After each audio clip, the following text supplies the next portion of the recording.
Hello, ladies and gentlemen, and welcome back to another episode of the Drafted Pages podcast with your host, Nick Krasinski. Really excited once again to talk to you guys this week about something super important and super personal to me. And like the title of this episode says, I'm going to be sharing my testimony and kind of talking about my walk with God and how that kind of changed over the years of my life and the direction He took me in, some things I learned along the way. So I'm really excited to talk to you guys about this. As I mentioned on the intro to the podcast and also the pilot episode for this, a lot of the inspiration behind this podcast and this platform is faith. And it's about using this platform, whether it's me talking or having other people on, as you've heard, share a little bit about their stories and about their background and really about how God has worked in their lives. And I think it's super important, especially nowadays, that we talk about that stuff, that we engage in that content and we share those testimonies because everybody has a story. And I think I heard it once a while back. It was, why do like bad things happen to good people or just in general? Right? Well, it's like through these testimonies, it's through these trials and tribulations that we get to see God's power work. And we're able to grow in that relationship with God. We're able to become a new person and really embrace what it's like to be a Christian, right? We're all called to carry our cross. So, with all of that being said, let's dive into my walk with God at an early age. So, I grew up in a Christian home, two amazing parents, still have a great marriage, still married today. Taught a lot about God, about those values and things that are important of this world. Grew up going to a Lutheran church. My whole family, we would go every Sunday, went to Sunday school, would have Bible school in the summer, went to a private Christian school for kindergarten and elementary and middle school. So faith was definitely a significant part of my life at a young age. But the one caveat I would say to that is that it was an inherited faith. And what I mean by that is because my parents were religious, they both grew up religious, and wanted me to grow up the same way. They took me to church. They put me in Christian school. They, taught me about God and all of those things. But it wasn't my decision to engage with God. I was just kind of brought along to these things and told this is what I'm supposed to do. And a lot of times as a kid, right, you're not really paying attention to the sermon. That's what Sunday school's there for, to help educate at a younger age. But even as I got older and was more self-aware and conscious and could make decisions, I was never like wanting to go to church. It always felt like a chore. And yes, I like lived at least tried to live a selfless life, like as a Christian, calling myself a believer. I definitely believed in God. I definitely prayed a lot, read my Bible a good amount growing up, but it never was like I'm choosing to do this out of like my faith, my walk with God. And so when you have an inherited faith like that, it's fragile and it can fall apart pretty easily. And that's kind of what happened to me. When I went to high school, still went to church once a week. But when my senior year rolled around, because I went to a boarding school, I lived on campus that year and couldn't really get away that often to go home, nor did I really want to. When you're going to school with your friends and living with them, it's like the best time of your life. So you never really want to go home. But I started to fall out of church, right? I'm not going as often. I'm certainly not reading the Bible as much. I'm still praying a decent amount, but everything kind of starts to fade a little bit as I'm still a Christian. I'm still a believer. I'm still trying to like live that life as an example, but it's starting to dwindle. And when I graduate high school, I take a gap year and I go to IMG Academy in Bradenton, Florida to really pursue baseball before going to college. And this is when it all kind of fell off a cliff. I started to I guess, indulge in things of this world, you could say. We would go out on weekends, like we were in college, we'd drink and do things like that to excess.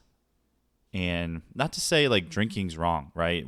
And that's a common misconception, I guess, about Christianity, about faith, right? Like you can still have a drink of alcohol if it means that it's not going to like deter you from something, right? Like if you struggle with alcohol, if you have a past with it where it just like consumes your life, right? And one drink is going to make you want to have 12. If you don't have that self-control, then it's a different conversation. But indulging in drunkenness and over drinking or overeating, like all of that stuff is a no-no, right?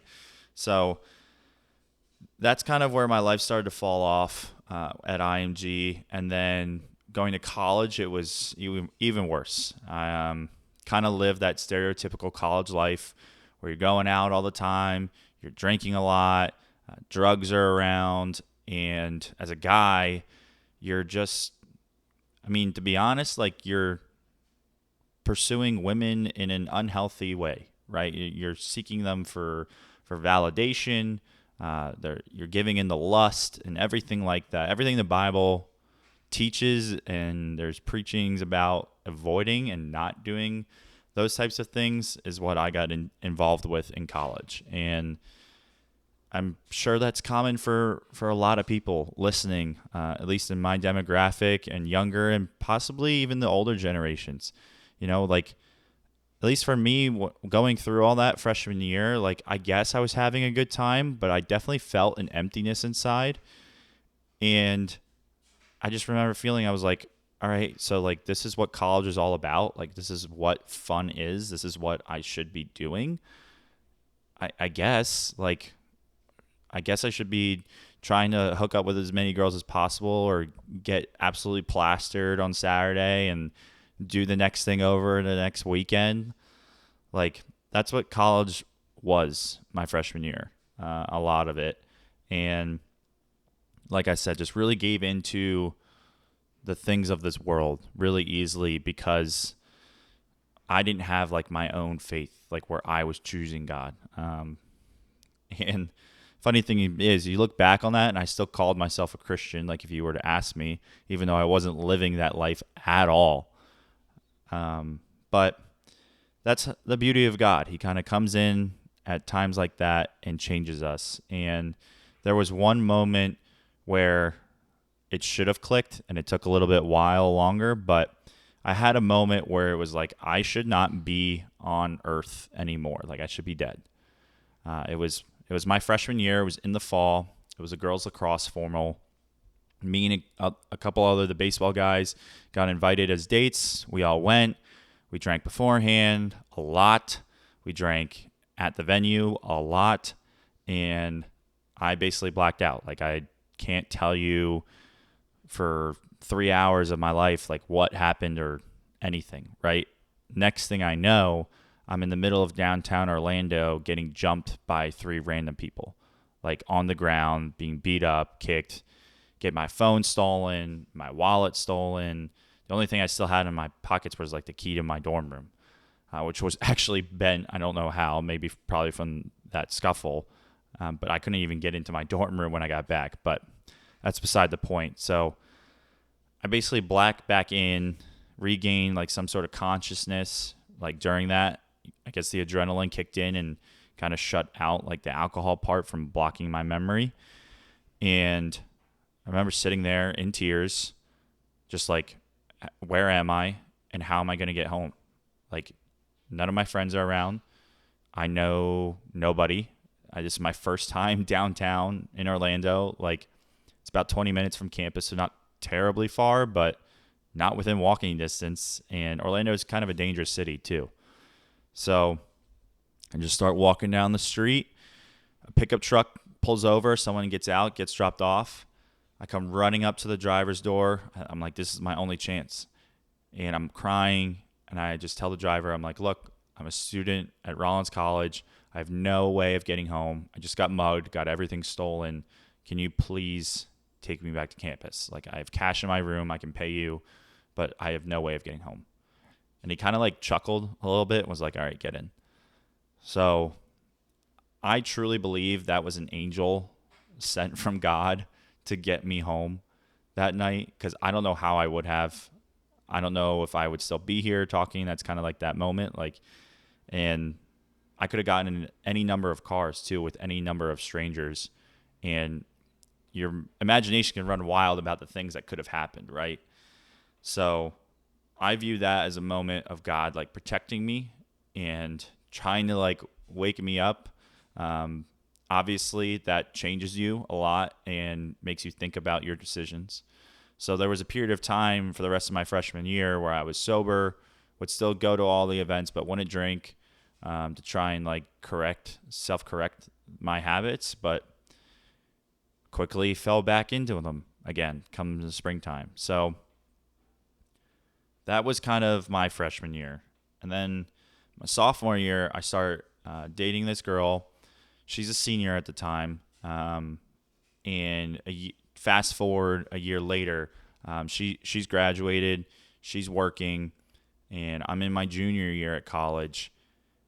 I'm in a fraternity, so still pursuing a lot of things of this world to the same extent I was my freshman year. Just I now have a girlfriend, but her coworker and her husband invite me and my girlfriend to their church, and this was at a time where I remember being like, yeah, I would like to go back to church again. Like I would like to have faith be more part of my life. And so we go, and remember, I grew up Lutheran, so super old school, like singing hymns. You have like the candles lit by the acolyte. You have your readings and the sermons, and it's very traditional in that sense, pews, all that. And so we go to the place called Action Church in Winter Park, Florida, and big stage, lights, very like modern, like singing more upbeat, like worship based songs. Everybody's clapping, having a good time. I'm like, okay, like honestly didn't like it at first. There was no communion. And I was just like, yeah, this does not feel like the church for me, or at least what I was looking for. But the preaching, I remember the sermon that day was so good. I was like, okay, I'll come back again just for the sermon because that was incredible. And so we go back again. We go back a third time, starting to get more into that type of worship music. But I'm staying because of the preaching, because it's so good. It's so powerful. And there's two things that I heard there within the first couple weeks of going that changed my whole perspective on faith and God and really helped self-correct my walk with him. And the first one was hearing that it's about having a relationship with God. That's what faith really is. And if you think about a relationship, whether it's romantic or friendship or family or whatever, there's lots of communication. You talk about things that are difficult. You talk about things that are going well. You ask for forgiveness. You make mistakes. You help each other out. And most importantly, the first thing I said is communicating. And I was like, okay, that's different. Like having a relationship with God, like I need to be talking with him way more. I need to just pray. I just need to conversate and read the Bible, right? Because that's all his spoken word, essentially. And that's a way for him to communicate to us. So that was instrumental. And the second thing I heard was probably the most impactful was there's nothing you can do to earn God's grace, right? Jesus paid that price on the cross when he was crucified. And for me, growing up Lutheran, I know they don't really talk about like works, like having to do works plus faith equals like heaven, essentially. And I don't think it's preached that way, but it was never clear to me the way Action explained it. And I was just like, wow, okay, so I don't have to do a certain amount of good things to get into heaven. Like, yes, we're commanded to follow the laws of the Bible. We're commanded to love one another, not to steal, all of that stuff. So there are things to do, right? But you don't have to do X, Y, Z to get into heaven, right? It's not a checklist. And that just changed everything for me, right? Like, it's just about having a relationship, and I believe God came or Jesus came and he died on the cross and was resurrected, and that's it.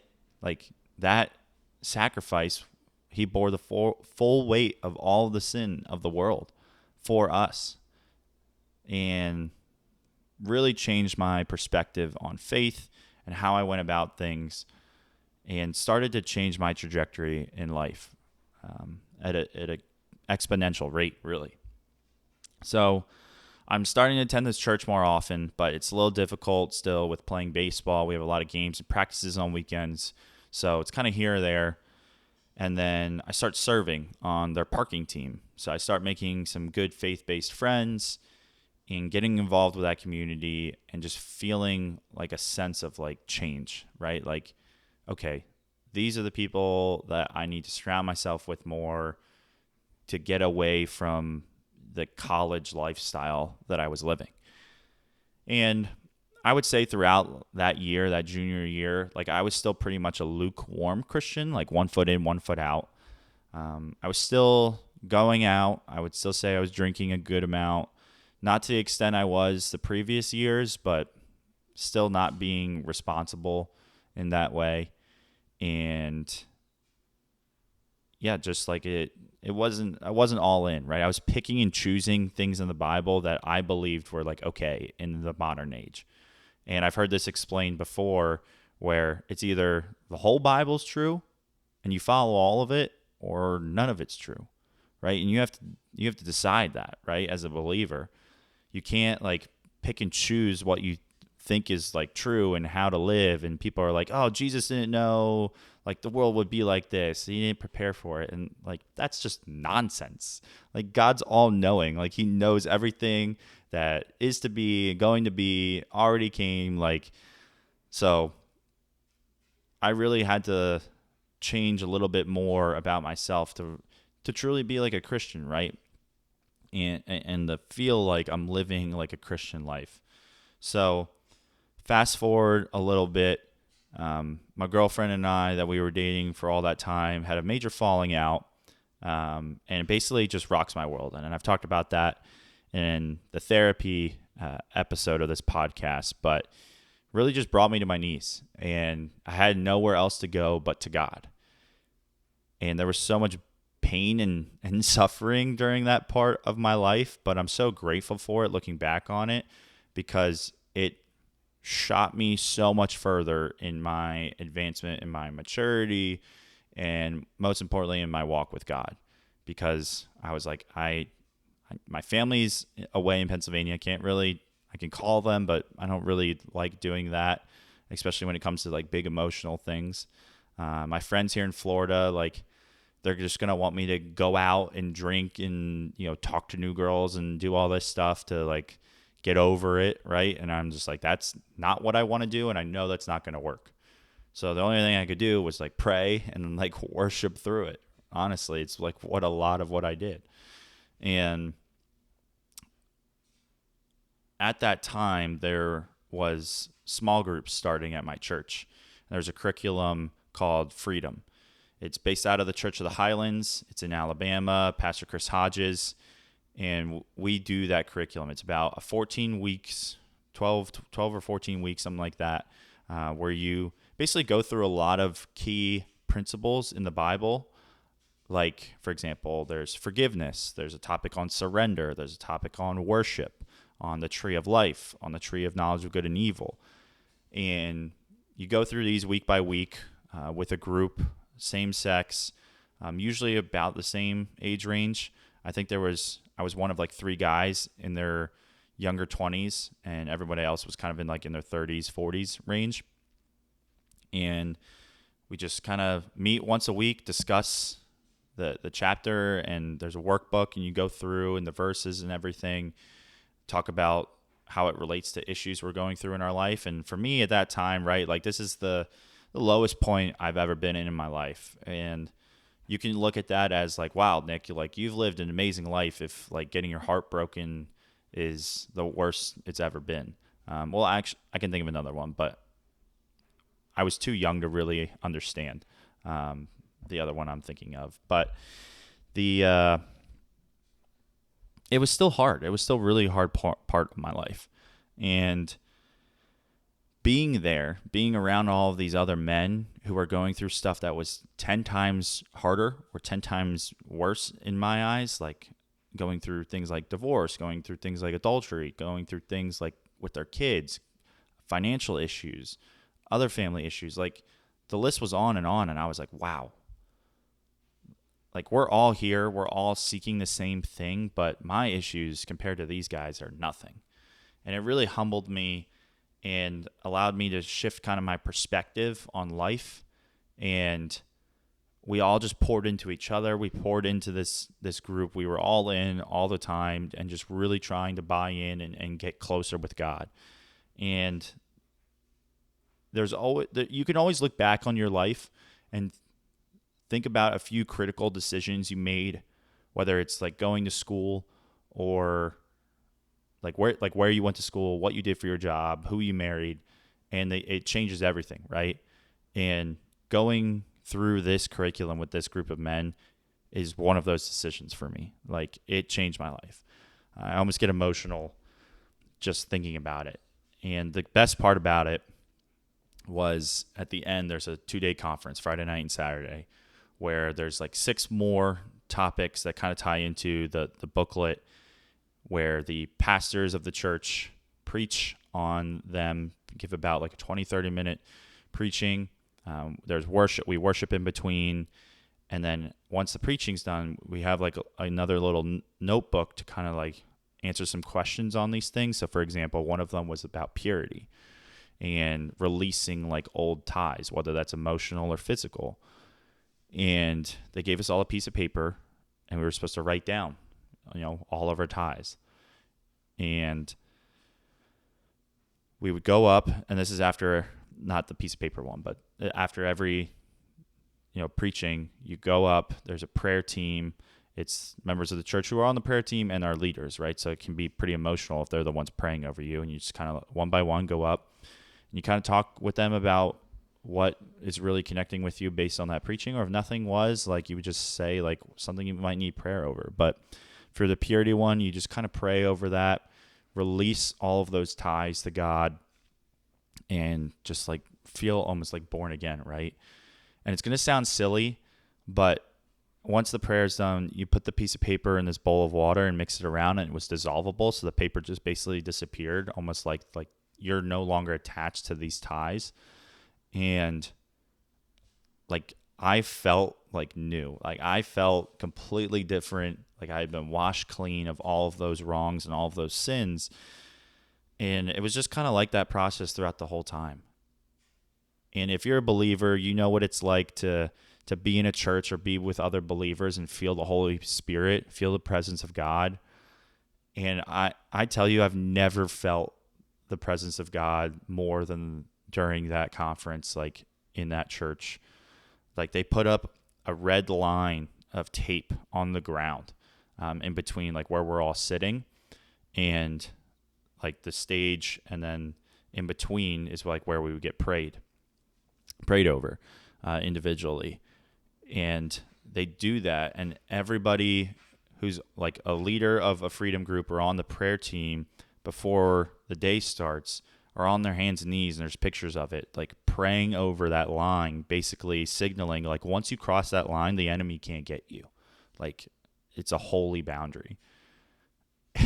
And like it's one of those things, like you would tell a person that and they're gonna think you're crazy. They're gonna think like that doesn't make any sense, that can't work, but it like truly did. And like there's people throughout the entire conference like walking up and down the rows around the church, just like praying the entire time, trying to keep it safe from any attack from the devil, because it's like during those moments when he is out and trying to strike, he's trying to get you to get up and leave or think about something negatively and not get close to God because he knows he's losing. And like that weekend changed my life, and it really helped me decide, okay, like I can't pick and choose what I want to believe in the Bible or how to live. Like I'm either all in Christian, like following this like God is the center point of my life, no longer a point of my life. He's the center. Everything I do is going to flow through him. And so I really started to change who I associated with, what I did, what I thought was like appropriate, completely changed. And my life's never been the same since. And I remember coming out of that and being like, okay, like I feel all this. I'm starting to live differently, but my friends here in Florida, some of them are still like, I consider some of my best friends. My friends in Pennsylvania, like none of them are making these same changes. None of them are still going, like they're still going to live like that college lifestyle. And I felt like I needed to get out of there. So long story short, I moved to Texas, where I am now, and felt the calling from God to move out here. And I'm blessed that he's really provided every step of the way with me moving out here. Like I knew nobody. I knew no family, no friends, just moving across the country and hoping it all works out, essentially.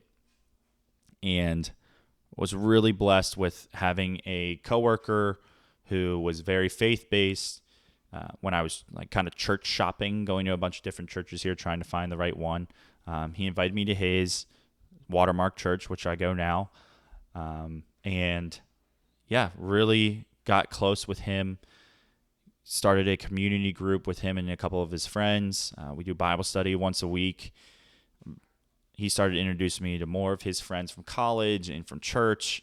And lo and behold, now I have a really great friend group here who is like, they're all faith-based. Like God isn't just a point of their life. Like he's the center. He's the center of what drives them.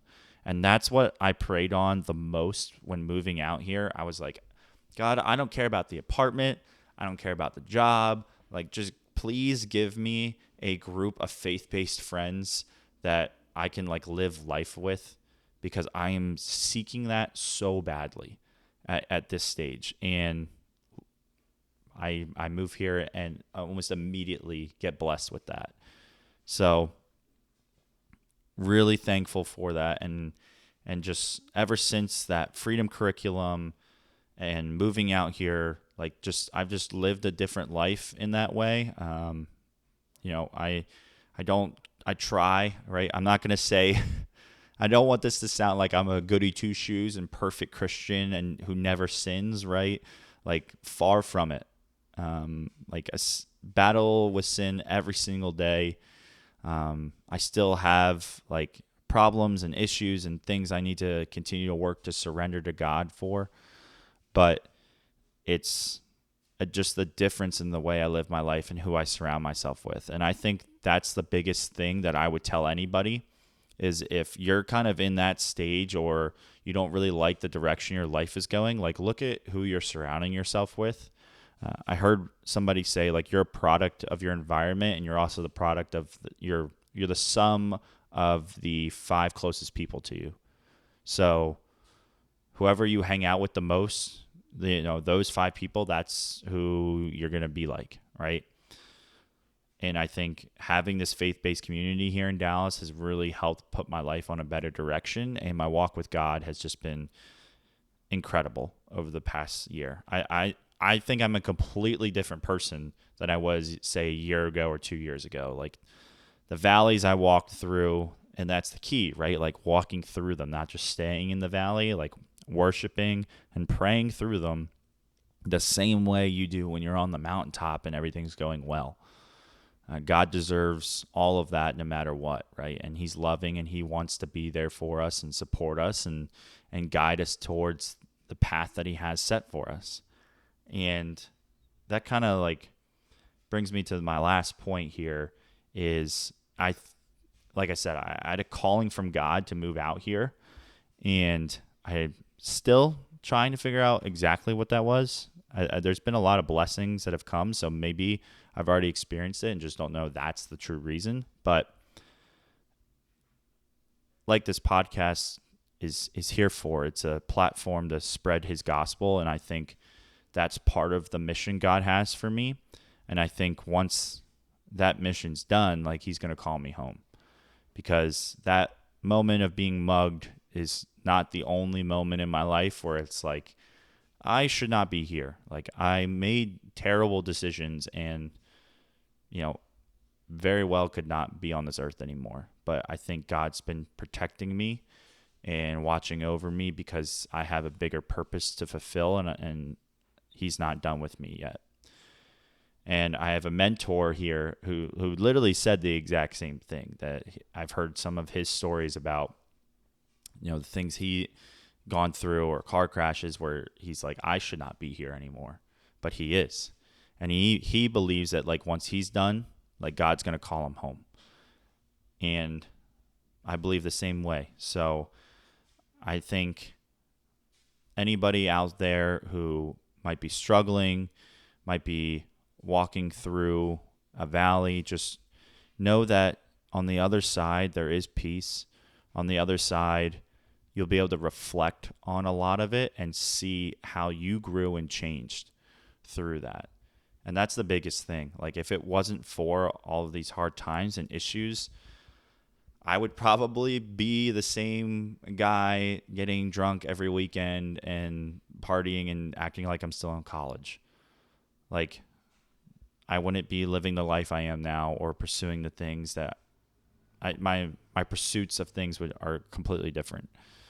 What's important to me is completely different.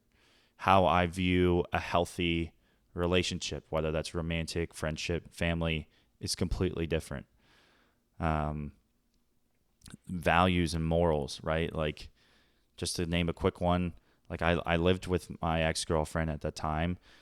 Granted, like, it was fun, it was great, but we did end up breaking up and had to move out and everything like that. And, like, the Bible and ministry, like, preaches against living with your significant other until you're married, for good reason. And we can go into that another time, but that's just a practical example of something that I was like, no, I think this is fine. I think this is how it should be.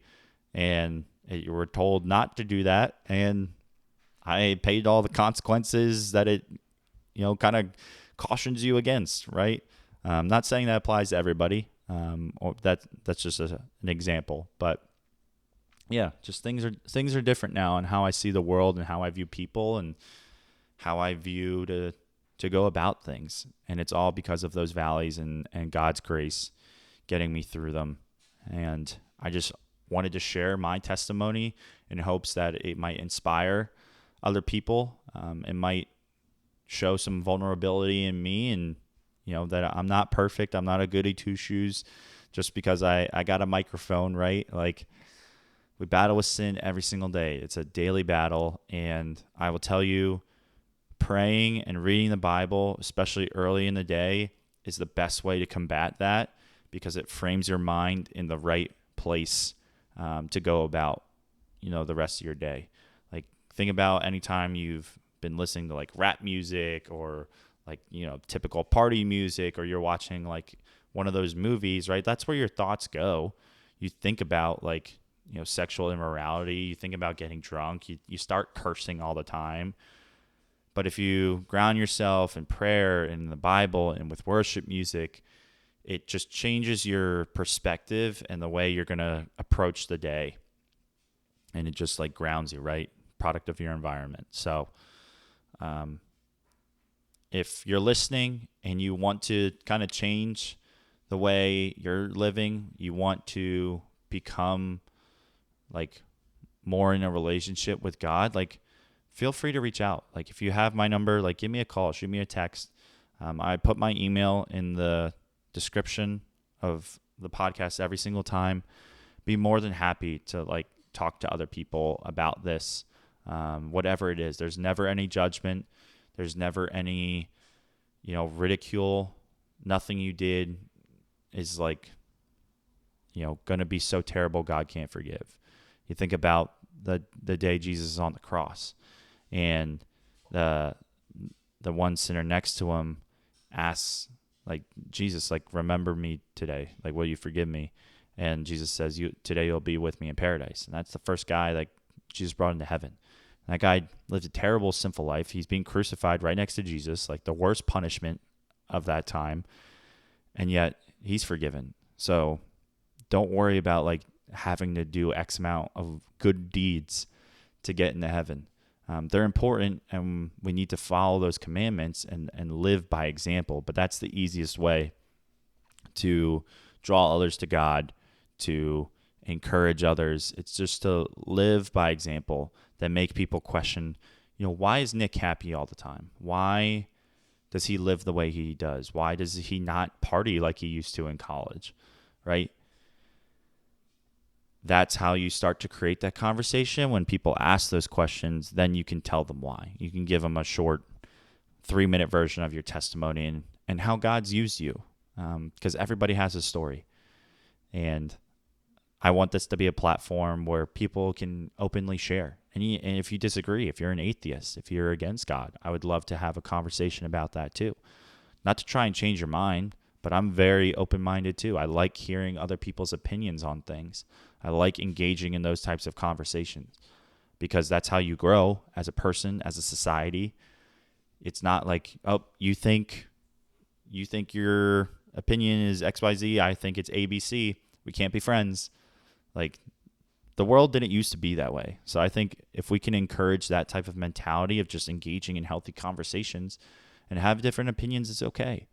Most importantly, we're supposed to love one another. So kind of going on a tangent there at the end, but hope you enjoyed listening to my testimony. Hopefully it kind of humanizes me to some people, and maybe somebody can find inspiration in it, or, just prays a little bit more, reads the Bible a little bit more. And if you're on the fence about anything, feel free to reach out. Like I said, I'd be more than happy to talk to anybody. So with that kind of concludes this week's episode. You can find all of the podcast information on Spotify, YouTube, TikTok, Instagram at Drafted Pages. And new episode comes out every Saturday. We look forward to seeing you next week. And for now, goodbye.